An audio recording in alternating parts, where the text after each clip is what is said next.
Well, let's see how Kamala does with this interview. Because she's so desperate at this late hour and she wants to try to play catch up from having not done very many interviews compared to Donald Trump, she's playing catch up now. So she decided, her people decided, let's go on Fox. Let's just give them a little bit of time. 30 minutes, I think it was. And we'll sit down and go in there and do your thing, Kamala Harris. Kamala. Madam Vice President, thank you for the time. Thank you. It's good to be with you, Bret. Voters tell pollsters all over the country and here in Pennsylvania that immigration is one of the key issues that they're looking at this election, and specifically the influx of illegal immigrants from more than 150 countries. How many illegal immigrants would you estimate your administration has released into the country over the last 3.5 years? Well, I'm glad you raised the issue of immigration because I agree with you. It is a topic of discussion that people want to rightly have. And you know what I'm going to talk about. Yeah, but right now, just a which number. is, Do you think it's 1 million, 3 million? Bret, let's just get to the point. Yes, okay, get the to the point point. is that we have a broken immigration system that needs to be repaired. So your Homeland Security Secretary said that 85% of apprehensions. I'm not finished. We have It's a an rough immigration estimate of system 6 million people that have been needs to be- released into the country. And let me just finish. I'll get to the question, I promise you. I was beginning to answer. And when you came into office, your administration immediately reversed a number of Trump border policies. Most significantly, the policy that required illegal immigrants to be detained through deportation, either in the U.S. or in Mexico. And you switched that policy. They were released from custody awaiting trial. So instead, included in those were a large number of single men, adult men, who went on to commit heinous crimes. So, looking back, do you regret the decision to terminate Remain in Mexico at the beginning of your administration? At the beginning of our administration, within practically hours of taking the oath, the first bill that we offered Congress, before we worked on infrastructure, before the Inflation Reduction Act, before the Chips and Science Act, before the bipartisan Safer Communities Act, the first bill, practically within hours of taking the oath, was a bill to fix our immigration system. Yes, ma'am. It was called the U.S. Citizenship Act of 2021. Exactly. It was essentially a pathway to citizenship for the... Yes, ma'am. May I finish responding? Listen to the degree of agitation already early on, because she is not accustomed to being pressed like this. She's giving this long, verbose monologue and not getting to the point of answering the question. This is the second question she was asked, and she's still dancing all around the issues. This is the problem, and this is exactly one of the reasons why Kamala Harris is going to lose this election, is because she can't answer a question. She's setting it all up, and now she's going to blame Donald Trump, who was not the president, who was not in office, not in the White House, not making any of the decisions. Somehow they find a way, the Democratic Party, to always turn things around and make it Trump's fault. If it rains too much, oh, that's Donald Trump's fault. If the dog bites you on the ankle, oh, that's Donald Trump's fault. And it's getting not only old, it's getting old, funky, and stale, like I used to say back when I was a kid. Old, funky, and stale. All of their efforts, all of their ad hominem attacks, all of the name calling, all the demonic characterization and villainization that they try to do, they have done it so much over the last however many years. How many years has it been? Well, ever since he came down that escalator, I'll put it like that. And it started with Hillary Clinton. because when she lost that election, she lowered the boom as far as all the attacks and the villainization, and they have just carried that on for years. It's been going on so long that folks are like, what else is new? Now, so she's setting this question up, and if you want to watch it, I'll put the link, because remembering, because sometimes people complain, this is a reaction channel, so this is my reaction to this interview. But you will be able to see it in its entirety, uninterrupted, by checking it out on the Fox News channel, of course. Okay, heading back in, I'm going to back up just a little bit and go. First bill, practically within hours of taking the oath, was a bill to fix our immigration system. Yes, ma'am. It was. Mind you, fix an immigration system that was working beautifully, that was better than it ever had been before. See, but they were going to fix it though, because it was a mess. Yeah, okay. It was called the U.S. Citizenship Act of 2021. Exactly. It was essentially a pathway to citizenship for the elite. Yes, ma'am. May I finish responding, please? But you have to let me finish. You had the please. White House and the House and the Senate, I'm and they in the didn't bring middle up of that bill. responding to the point you're raising. No, you're in the middle. We recognized from day one that, to the point of this being your first question, it is a priority for us as a nation and for the American people. And our focus has been on fixing a problem. And from day one, then, we have done a number of things, including to address our asylum system and put more resources, getting more judges, what we needed to do to tighten up penalties and increase penalties for illegal crossings, what we needed to do to deal with points of entry between border entry points.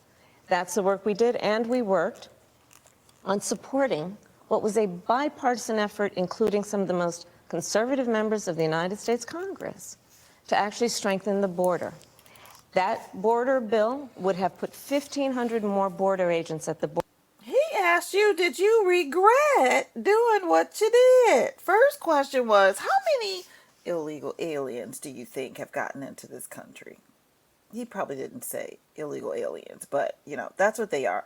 That's what our law books refer to them as. The second question was, do you regret having made the changes that you made? See, she will get so verbose with the whole little storytelling, the whole, let me reword the question the way I want it to be, that you'll get lost in that mess and forget what the question even was that the person asked her. Pitiful. She is a sorry excuse of a leader. Border, which is why I believe the Border Patrol agents supported the bill. It would have allowed us to stem the flow of fentanyl coming into the United States, which is a scourge affecting people of every background, every geographic location in our country, killing people. It would have allowed us to put more resources into prosecuting transnational criminal organizations, which I have done as the Attorney General, former Attorney General of a border state. Madam Vice President, a couple of things. Prosecuted trafficking of drugs, guns, and human beings. And Donald Trump, but let me just finish. Now you see why it's seeming like he's rushing and pushing. They only allotted a certain amount of time for him to get questions in. There's a lot of questions to get in with Kamala Harris because there's so many questions that other interviewers don't bother to ask her, and the American people deserve to have an answer. So when you see that he's kind of pushing, that's because she's gone way verbose and way wordy, saying nothing because she never answers the question. And he's trying to move things along. So let's see what he has for her next that she's not going to answer. The United States, which is a scourge affecting people of every background, every geographic location in our country, killing people. It would have allowed us to put more resources into prosecuting transnational criminal organizations, which I have done Yes, ma'am. as the Attorney General, former Attorney General of a border state. Madam Vice President, a couple of things. Prosecuted trafficking of drugs, guns, and human beings. And six Donald Democrats- Trump, but let me just finish. Six And Democrats Donald voted Trump against that bill. learned about that bill and told them to kill it because he preferred to run on a problem instead of fixing a problem. And He does not have that kind of power. See, with this bill, there were things attached to the bill that were going to actually open the floodgates for even more immigrants to come in, number one. And also attached to this so-called border bill was the fact that more monies would be sent out to other countries. So much would go to, I think, I'm drawing a blank. Ukraine, and then so much to Israel. Which surprising that they would send money to Israel because they don't support Israel. But anyway, and Bret may hit on that. Let's see what he says.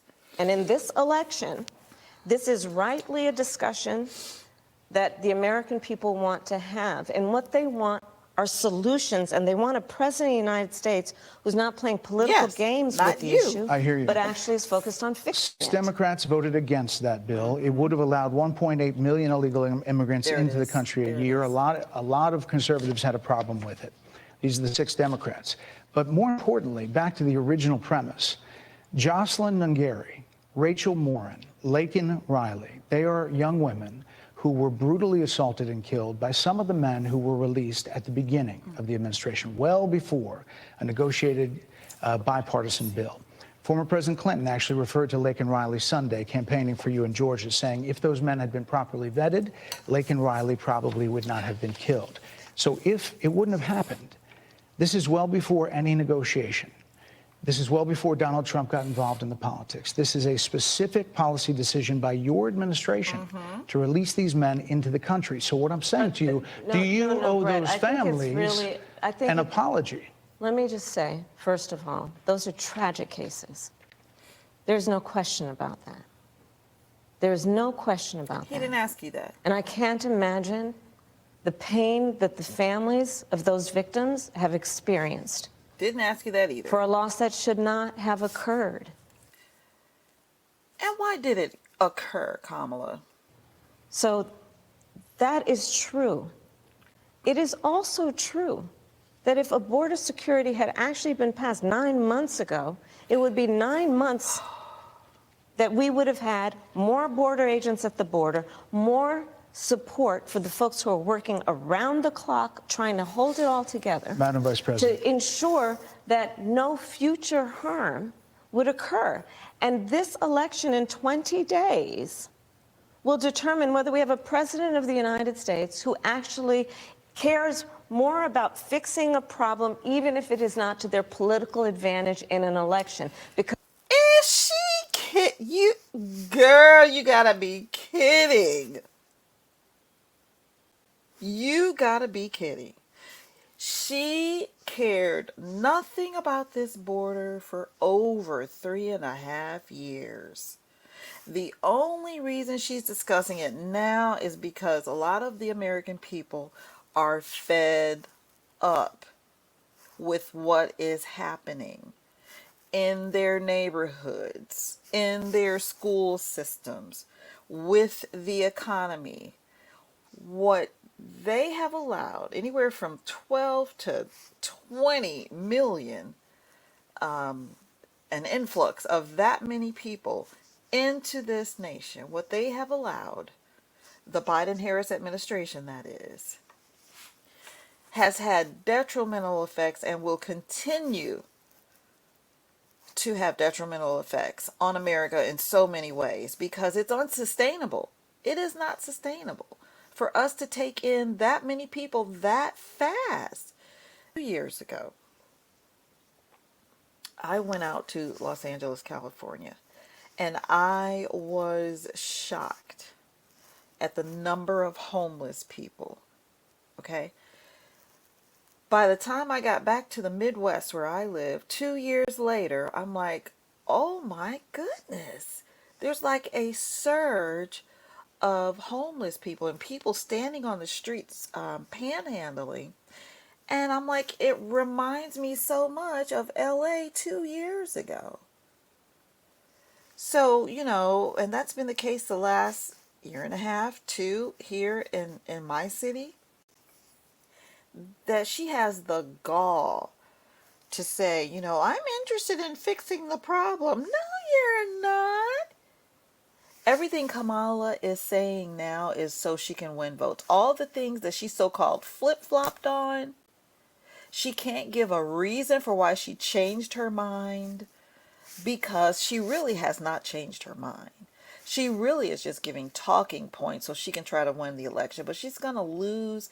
And I really believe in my heart that God is allowing this woke mind virus, like Elon calls them, people,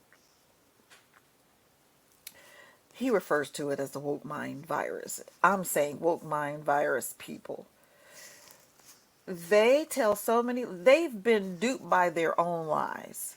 They cannot even see how far that they don't even identify with the American people, with what we care about. They have no clue whatsoever.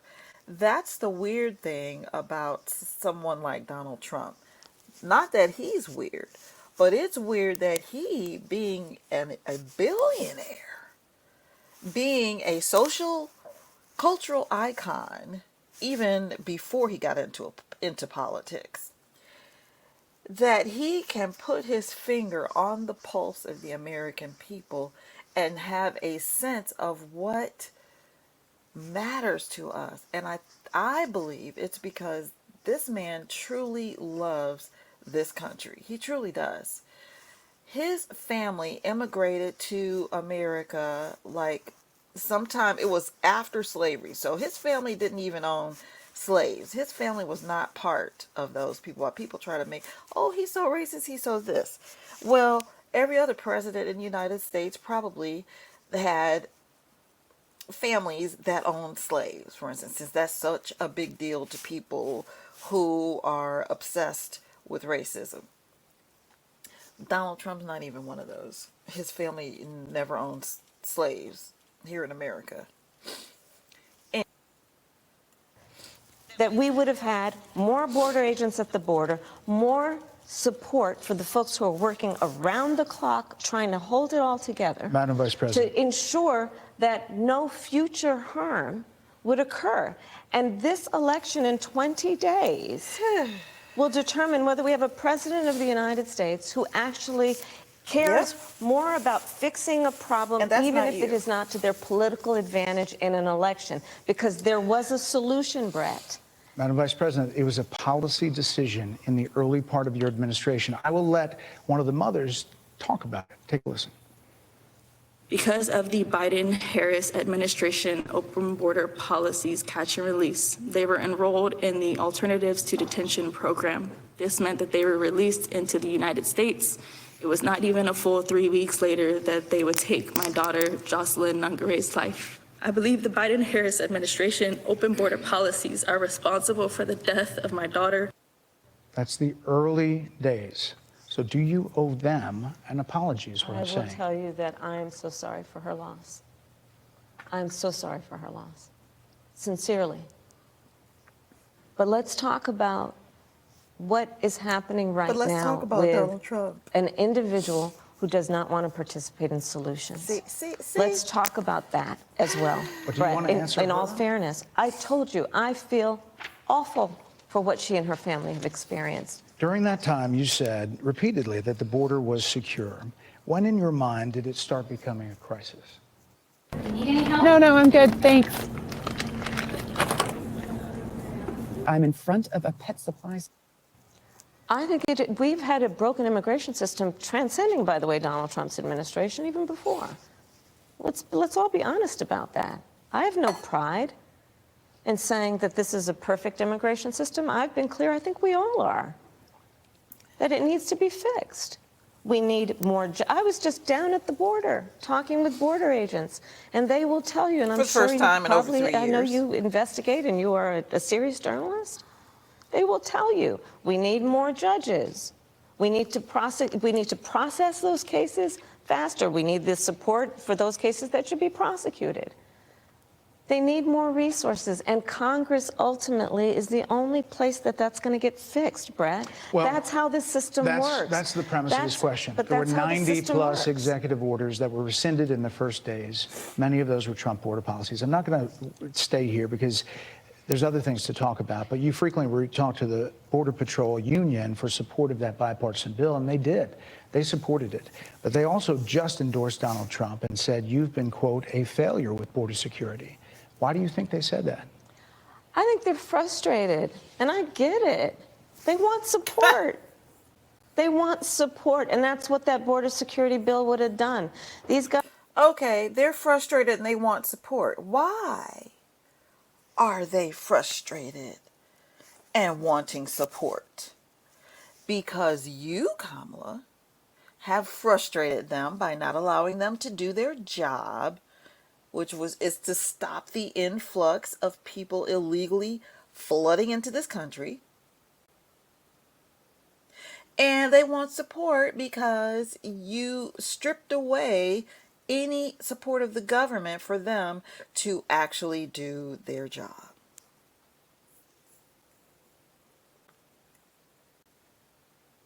Guys down at the border, these men and women, they're working hard. They're working around the clock. I get it. There's a lot of people that look back at what you said in 2019 when you first ran for president. And there have been changes, and you've talked about some of them. When it comes to immigration, you supported allowing immigrants in the country illegally to apply for driver's license, to qualify for free tuition at universities, to be enrolled in free health care. Do you still support those things?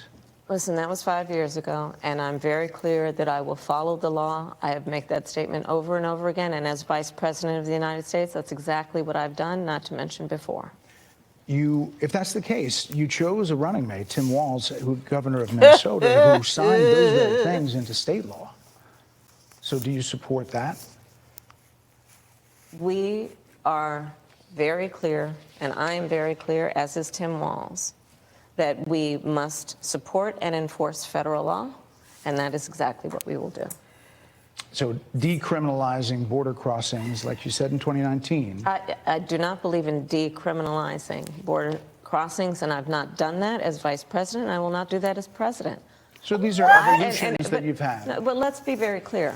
I'm the only person who's running for president who has prosecuted transnational criminal organizations, from the Sinaloa cartel to the Guadalajara cartel, to people who have trafficked in guns, drugs, and human beings. I have spent a significant part of my career going after people who present a threat to the safety of the American people and cross our border with the intent of doing us harm and cross our border illegally. And I will do that work as vice president. I take that work quite seriously. This is a time when voters, especially here in Pennsylvania, are inundated with commercials and ads. They just want it to stop because it's every commercial. But many of them add noise, but a few of them seem to break through. This particular one from the Trump campaign has gotten a lot of attention. Kamala supports taxpayer-funded sex changes for prisoners. Surgery. For prisoners. For prisoners.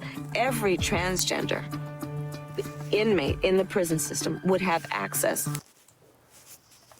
So are you still in support of using taxpayer dollars to help prison inmates or detained illegal aliens smile? Transition to another Yeah, she gender? still supports it. I will follow the law, and it's a law that Donald Trump actually followed. You're probably familiar. First of all, her saying, I will follow the law, she wants to be a part of changing the laws in favor of that very thing. So her saying, I will follow the law, that's meaningless. That's meaningless. And now here goes the setup, because here she is. She's going to blame it all on Trump again. Now, everybody, those of us who know Trump knows that when he's at his rallies, I'm doing my nails, y'all. He is always talking about this transgender hocus pocus stuff, and how he wants to do away with it, and wants to do away with men being able to play in women's sports, so that they, so they can come up, get their come ups. That's what I call it. You couldn't get anywhere playing sports against your peers, your male peers. So you one day declare yourself to be a female because you know that because of the advantages of the male body over the female body, and what they're capable of athletically, you can outdo them and you can break records with them. And it's totally throwing off all those parameters, the records that are being kept. It's throwing all of that off. I just cannot understand how Democrats work against themselves. Women went to great lengths to carve out spaces for us women so that we can partake in competitions and so forth. And now we've reached a day and age, here we are in 2024 and before now. Now we've reached a point where women cannot compete and enjoy those spaces. There are men flooding in to those spaces that are basically just pounding us back down to zero. I mean, men claiming to be women are winning scholarships, they're winning gold medals and everything else. Anybody that knows Trump and that follows him, that you don't even have to be a supporter, that truly, even without bias, listens to his rallies, he always talks against those things. Watch how this Fruit Loop tries to blame this crap on him. Just watch this. She's such a Fruit Loop. Surgery. For prisoners. For prisoners, every transgender inmate in the prison system would have access. So are you still in support of using taxpayer dollars to help prison inmates or detained illegal aliens to transition to another gender? I will follow the law, and it's a law that Donald Trump actually followed. You're probably familiar with, now it's a public report, that under Donald Trump's administration, these surgeries were available on a medical necessity basis to people in the federal prison system. And I think, frankly, that ad from the Trump campaign is a little bit of like throwing, stones when you're living in a glass house. The Trump aides say that he never advocated for that prison policy and no gender transition surgeries you know what? You got to take responsible for what happened in your administration. Yeah, no surgeries happened in this presidency. It's in black and white. Would you still advocate for using taxpayer dollars for gender reassessment surgeries? I will follow the law, just as I think Donald Trump would you say want to he change did. the law. You would have a say as president. Like I said, I think it's he spent $20 million on those ads, trying to create a sense of fear in the voters because he actually has no plan in this election that is about focusing on the needs of the American people. Oh, whereas, my God. at $20 million on that ad, on an issue that, as it relates to the biggest issues that affect the American people, it's really quite remote. And again, his policy was no different. Look at where we are, though. They say on plans for the American people, I'm offering a plan to deal with affordable housing. I'm offering a plan to deal with what we need to do to strengthen small businesses, which are the backbone of America's economy. You're not saying how any of that's going to get paid I am for. offering a plan that is about taking care of young parents and giving them the support they need. My plans for the economy will strengthen the economy, as have been reviewed by 16 Nobel laureates, Goldman Sachs, Moody's, and Goldman Sachs. She keeps on invoking Goldman Sachs, and they came out and refuted what she's saying. They have not said that her policies would strengthen the economy. Recently, the Wall Street Journal, which have all studied our plans and have indicated my plans for our economy would strengthen our economy, his would make them weaker, would ignite inflation and invite a recession by the middle of next year. Those are the facts. Why do you think more people say they trust him on the economy than they trust? First of all, we're already in a recession. Nobody wants to admit it. We're already in a recession. And like Donald Trump says, if she were to win and become president, we're headed towards a depression like we've never seen before.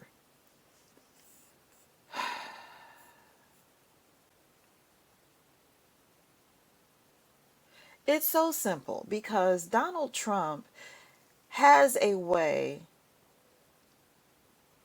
in his plan, has a way of providing America with making money. And the way he proposes to do that is by opening up fracking again. Now, she says, oh, I'm not against fracking, but she is. Fracking and being able to drill, baby, drill, like he says, is what's going to allow us to make money. All of our money as American taxpayers that Biden-Harris administration has shipped overseas, redistributing the wealth basically on this planet, we will have opportunity by going to vote and voting Donald Trump.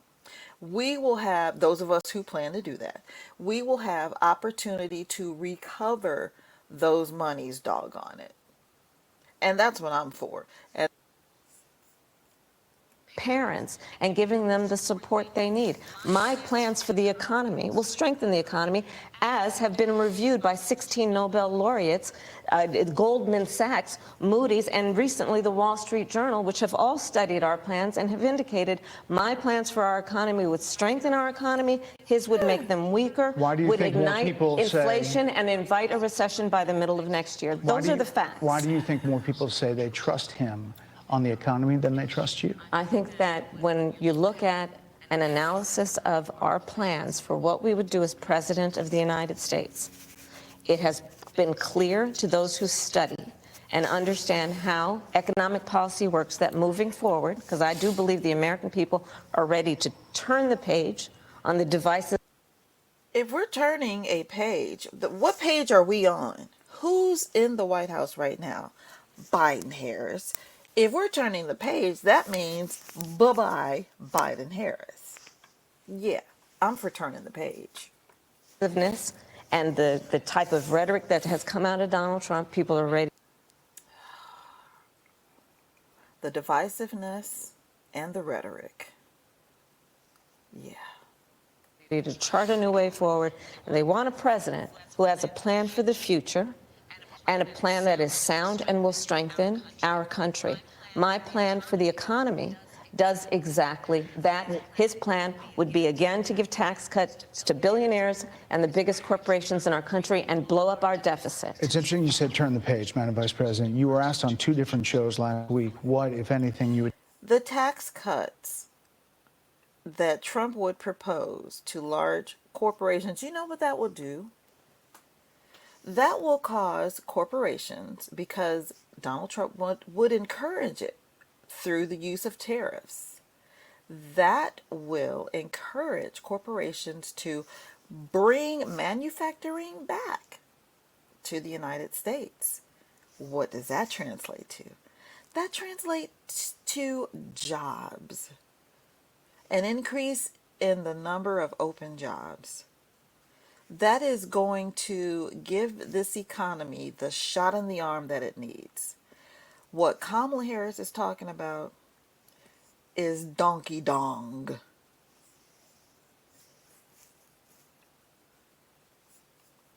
Country.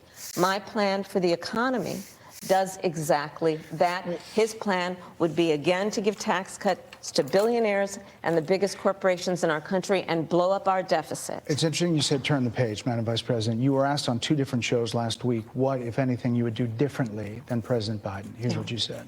Would you have done something differently than President Biden during the past 4 years? There is not a thing that comes to mind in terms of, and I've been a part of most of the decisions that have had impact. That right there is everything you needed to know. That's everything you needed to know about what a Harris-Walz administration will do for this country. It's going to look just like Biden or worse? Bet on worse. For a Harris administration, what would the major changes be, and what would stay the same? Sure. Well, I mean, I'm obviously not Joe Biden. I know. And so that would be one change in terms of. But That was not funny. also, I think it's important to say with, 28 days to go, I'm not Donald Trump. So you're not Joe Biden, you're not Donald Trump, but nothing comes to mind that you would do differently? Let me be very clear. My presidency will not be a continuation of Joe Biden's presidency. No, because it's going to be worse. And like every new president that comes into office, I will bring my life experiences, my professional experiences, and fresh and new ideas. I represent a new generation of leadership. I, for example, am someone who has not spent the majority of my career in Washington, D.C. I invite ideas, whether it be from the You've spent more time in politics than Donald Trump has. Let's tell the truth now. Let's tell the truth and shame the devil.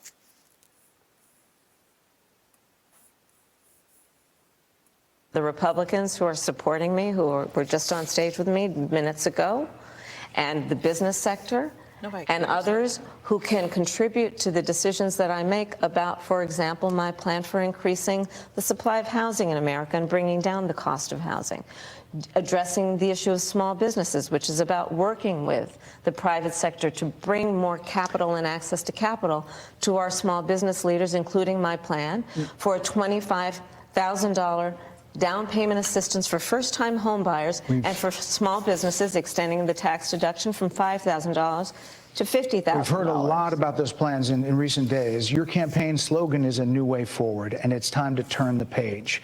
You've been vice president for 3.5 years, so what are you turning the page from? Well, first of all, turning the page from the last decade in which we've been burdened with the kind of rhetoric coming. When she says things like that, the last decade, she fails to understand that the Biden-Harris administration is part of this past 10 years. So you're speaking about yourself as well. You're including yourself as well. From Donald Trump that has been designed and implemented to divide our country and have Americans literally point fingers at each other. Rhetoric and an approach to leadership that suggests that the strength of a leader is based on who you beat down instead of what we all know. The strength of leadership is based... Wait a minute. She always uses that, it's about who you beat down. Her husband did that too. Oh, it's about who you beat down. Look, you're in a competition. And the two of you, Donald Trump and Kamala Harris, are competing for the top job in the United States of America. And the winner is the one that beats the other, okay? So while you're downgrading, beat somebody down, blah, blah, blah, you're in a competition, dear. Of leadership is based on who you lift up. The strength of an American president, which is one who understands that the vast majority of us have more in common than what separates us. Madam Vice President, more than 70% of people that is tell about pollsters, turning the page on rhetoric that people are frankly exhausted of, Brett. More than 70% of people tell the country is on the wrong track. They say the country is on the wrong track. If it's on... That right there is why she's going to lose. Almost 80% of Americans believe that this country is on the wrong track. That right there, that's why she's going to lose. Yes, we want to turn the page. We want something fresh and new, and I'm sorry. All we have to do is compare. Both of these candidates have a track record already. Trump has a track record. Kamala Harris has a track record. And when it's all said and done, the American people know under which leadership we did the best. And that's who's going to win, point blank. On the wrong track. That track follows 3.5 years of you being vice president and President Biden being president. That is what they're saying, 79% of them. Why are they saying that? If you're turning the page, you've been in office for 3.5 years. And Donald Trump has been running for office. But you've been the person. What does that have to do with him running for office? Has nothing to do with you, Kamala, and your leadership.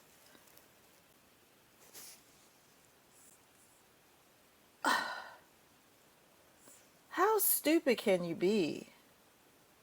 Ain't your daddy a professor at Harvard or one of those? How stupid can you be? Madam You Vice and I President, both know what I'm talking about. You and I both know what I'm talking about. I actually don't. What are you talking about? That was so funny to me when he said that when I first watched this. When he said, I actually don't. What are you talking about? Girl, that's how dumb you sound. Oh my goodness. And that's what it's all about. Every time she answers a question, it had throw an attack against Donald Trump. Do you know how tired people are of hearing that? That's an excuse. That's why you're going to lose. I cannot. Wait, how many more days do we have? 18. If today is October 17th, I cannot wait. I'm voting early. I'm voting in a week. It's a decade. People have become, but listen, over the last decade, it is clear to me, and certainly the Republicans who are on stage with me, the former chief of staff to the president, Donald Trump, former defense secretaries, national security advisor, and his vice president. One, that he is unfit to serve, that he is unstable, that he is dangerous, and that people are exhausted with someone who professes to be a leader who spends full time demeaning. How is somebody dangerous when they're the one that people are taking pot shots at? Literally. How is he so dangerous? He's the one getting shot at. But he's dangerous? And engaging in personal grievances and it being about him instead of the American people. People are tired. First of all, if Donald Trump is engaging in personal grievances, which he's not, he doesn't spend time doing that at his rallies. You ought to go to one sometime, Kamala. But even if he was airing his grievances, those grievances were thrust upon him by the Democratic Party. Like he said, he's been indicted more than Al Capone. Redonkulous. With someone who professes to be a leader who spends full time demeaning and engaging in personal grievances and it being about him instead of the American people. People are tired of that. If that's the case, why is half the country supporting him? Why is he beating you in a lot of swing states? Why, if he's as bad as you say, that half of this country is now supporting this person who could be the 47th president of the United States? Why is that happening? This is an election for president of the United States. It's not supposed to be easy. I know. Mighty funny because it's easy for him because you have nothing to offer.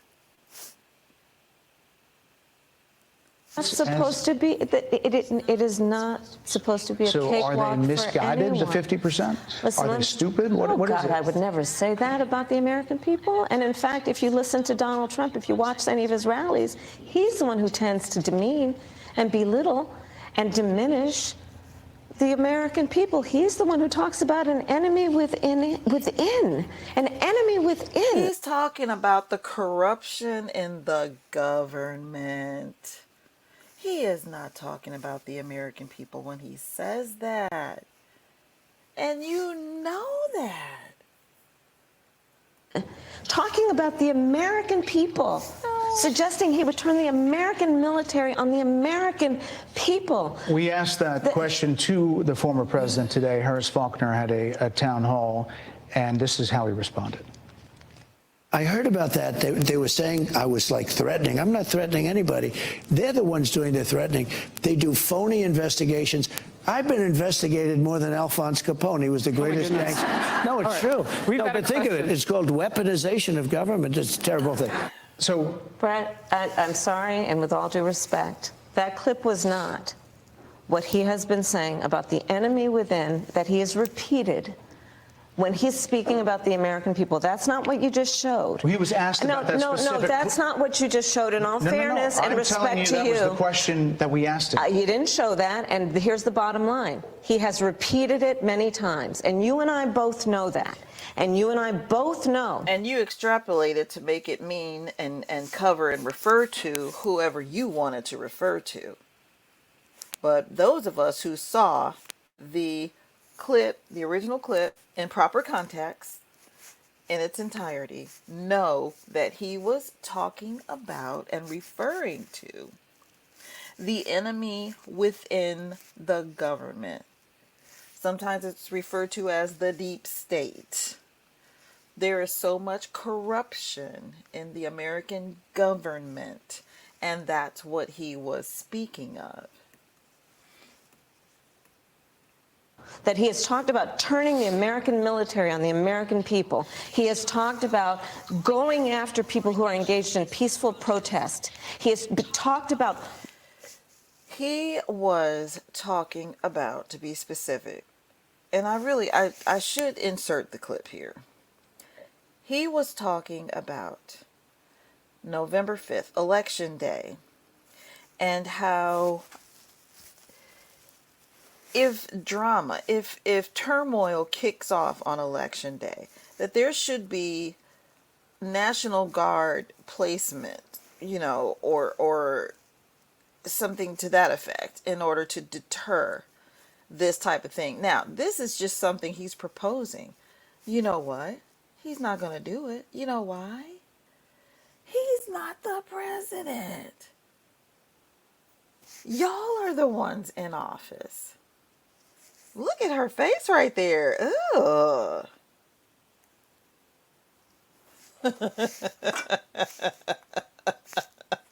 Wait a minute. Let me take a picture. That's hilarious.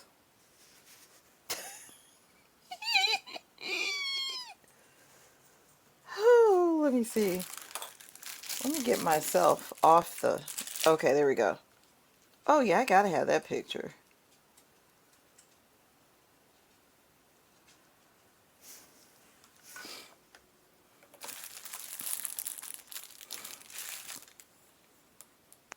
locking people up because they disagree with him. This is a democracy. Oh my gosh.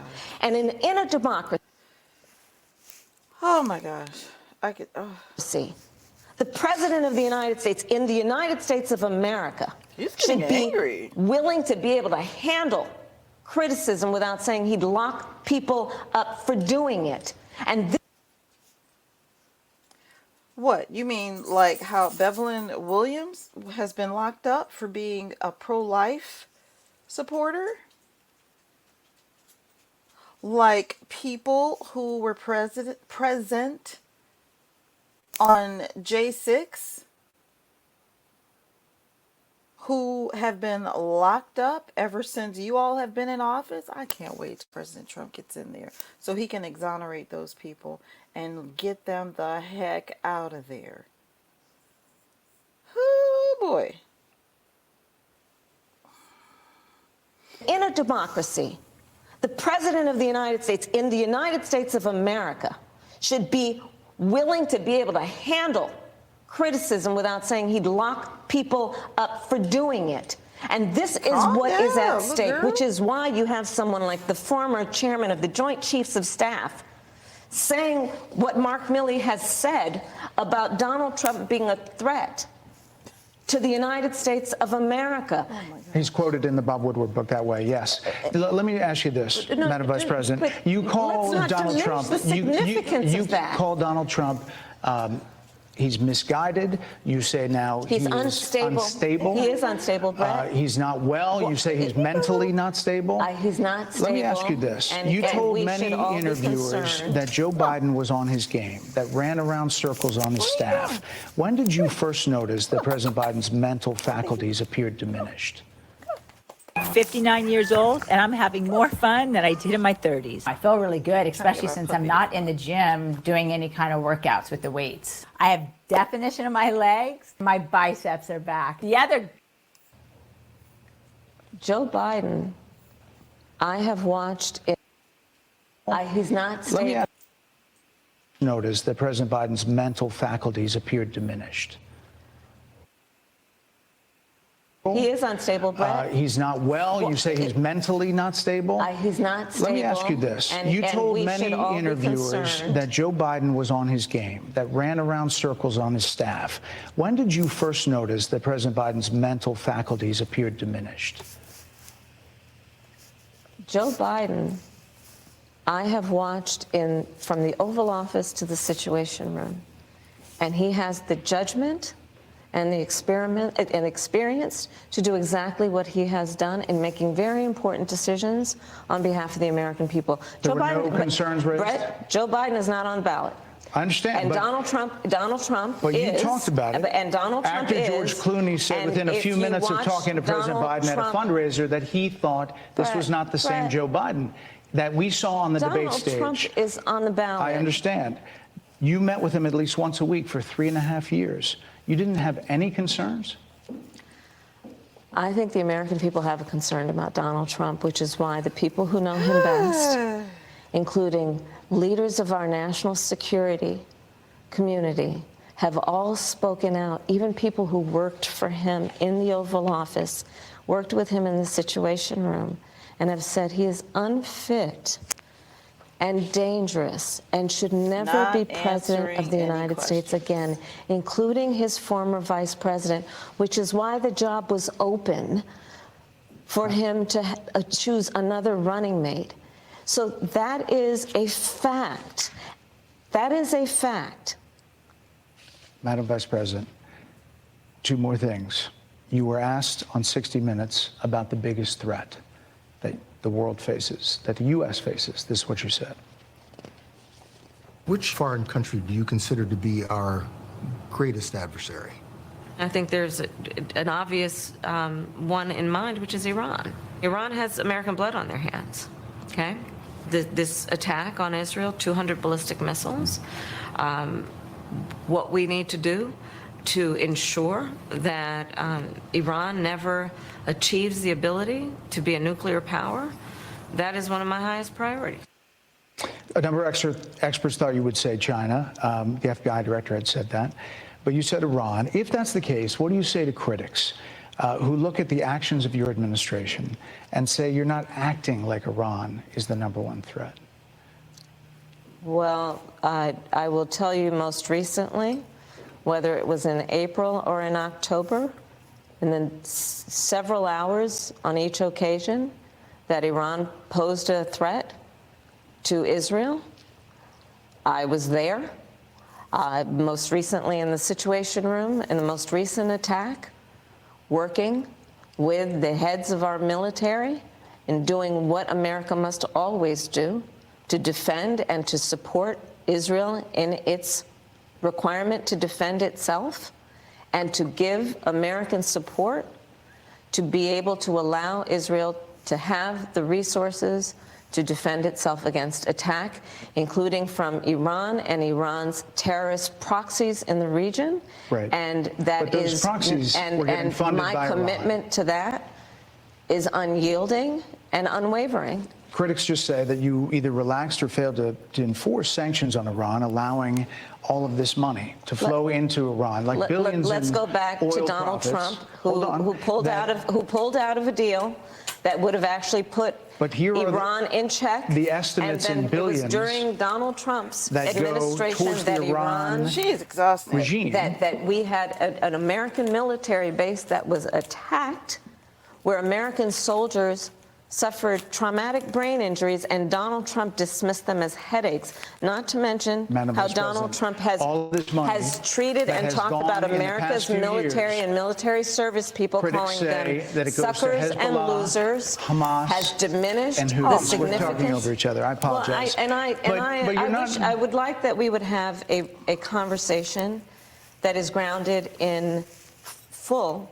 assessment of the facts, which includes, I think this interview is supposed to be about the choices that your viewers should be presented about this election, and the contrast is important. Yes, ma'am. And on the subject of Iran, I am offering what should be an important contrast that is presented for folks to make a And decision there are critics that they who feel. look at what the administration did and say and think differently.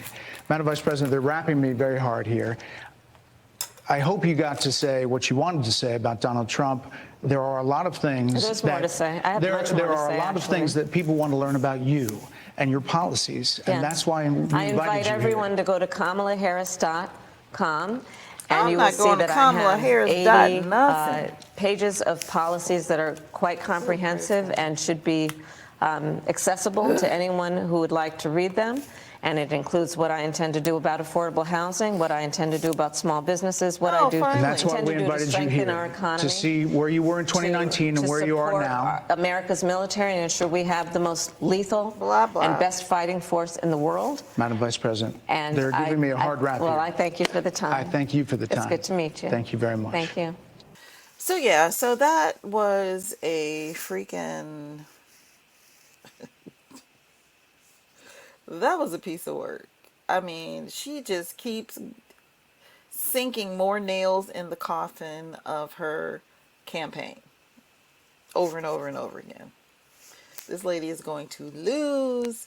I cannot wait until we are living and basking in the victory of Donald Trump, and we can send old girl packing, her and Papa Biden. Get to stepping. Y'all ain't got to go home, but you got to get the heck up out of here. Thanks so much, y'all, for hanging out with me. Before you leave out, do me a solid. Go ahead, hit that like button. Share this out to your various social medias. That will really help my algorithm. Leave your comments down below. I will leave in the description box a link to the full, interview in case you want to watch it uninterrupted. And definitely go ahead and hit that subscribe button. If you don't mind, I would great. Make sure I'm charging still. I definitely appreciate having you all on board. Don't forget to, why do I keep